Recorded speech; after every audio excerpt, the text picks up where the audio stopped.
guud ahaanba Somaliland waxaa si rasmi ah uga bilaabmay ololaha doorashada madaxtinimada ee la filayo inay ka dhacdo 13 November.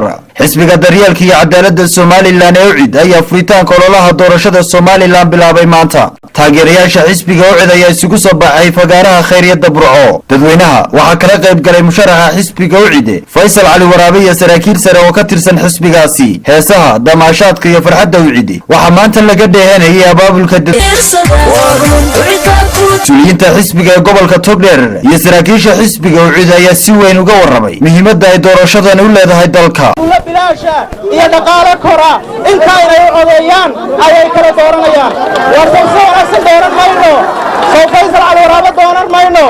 waa waxtar aan soo dhawayno, aanu dooranno. maanta waxa bilaabay tartankii madaxnimada bilaabay. waxa tahay inaga ugu horeyna oo waxa la u baxtay sida loo tuuray xisbiga u horeynaya sharaxa u horeynaya marka inaga wanka galay insha Allah maalinta codka la bixiyo wankeen gali doona subhanahu wa ta'ala. Absa Farax Abdullahi TV-ga qaranka Somaliland.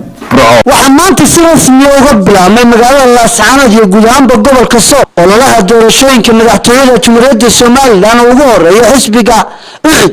waxaana lagu soo dhaweeyay magaalada Laascaanood musharaxa ku-xigeenka xisbigaasi UCID Professor Axmed Cabdi Muuse oo isagoo halkaasi kala hadlay taageerayaasha xisbiga UCID fagaaraha magaalada Laascaanood.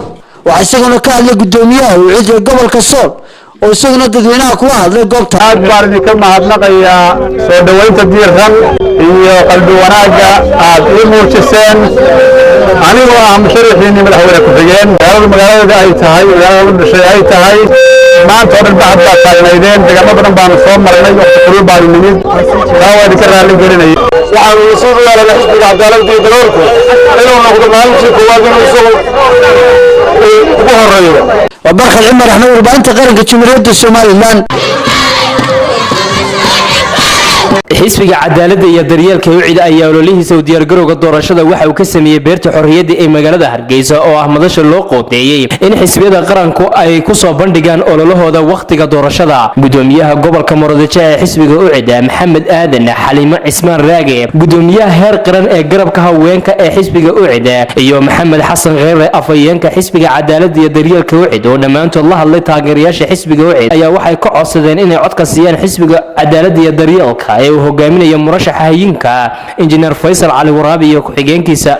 xalay 29 xafiis baa inagu soo wareegay doodii maalinta kaliya la galay 29 xafiis baan xalay siiyay basaskii iyo calaamadiiba. shacbiga Somaliland waxaan leeyahay haddaad maanta jaaniska ka faa'iideysan weydaan oo madaxweyne ka dhigi weydaan injineer Faysal Ali Waraabe anu waxaan aaminsanahay iyo shacbiga dhamaantii inta maskaxdoodu fayowda ay aaminsan tahay in wadankan meel xun laga dayday doono. sidii doodii Faysal uga badiyay ayaynu uga badinaynaa tagada madaxweynahana. xisbiga UCID wuxuu diyaar u yahay adkeynta midnimada bulshada reer Somaliland. xisbiga UCID wuxuu diyaar u yahay ka qaybgelinta dhalinyarada iyo haweenka talada dalka.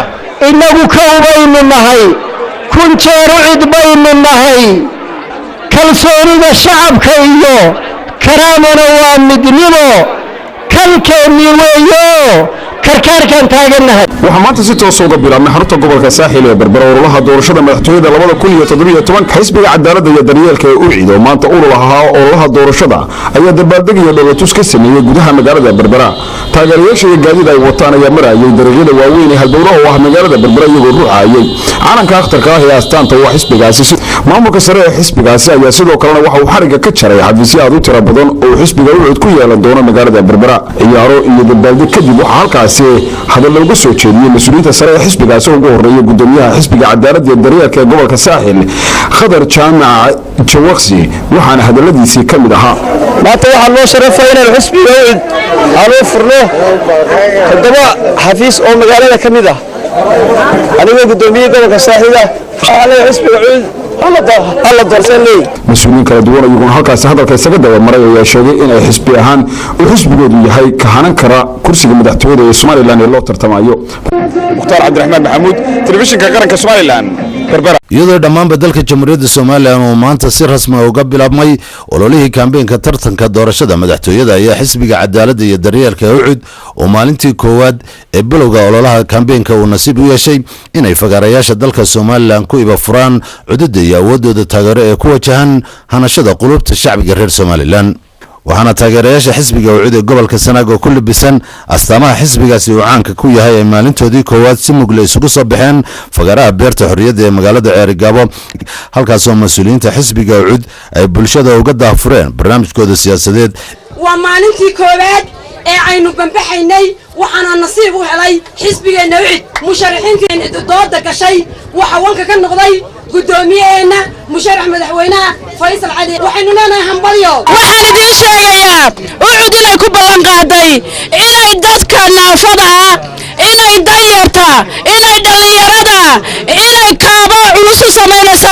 maxamed xasan Saraaf warbaahinta qaranka Soomaaliland Ceerigaabo taageerayaasha xisbiga UCID ayaa iskugu soo baxay khayriyada magaalada Boorama halkaas ay taageerayaasha kala hadleen mas'uuliyiinta heer gobol iyo heer degmo xisbiga UCID waxayna dadweynaha ugu baaqeen inay codkooda siiyaan mas'uuliyiinta xisbiga UCID si loo helo midnimada Soomaaliland samayn doona hadii Ilaahay yiraahdo waxaan u diri doonaa degmooyinka iyo tuulooyinka dadku ku haga aqoonta iyaan u diri doonaa hadii Ilaahay yiraahdo xisbiga daryeelka ee UCID ballanteenu ha ahaato sidii aanu soo saari lahayn waan aqli baa loo baahan yahay UCID ha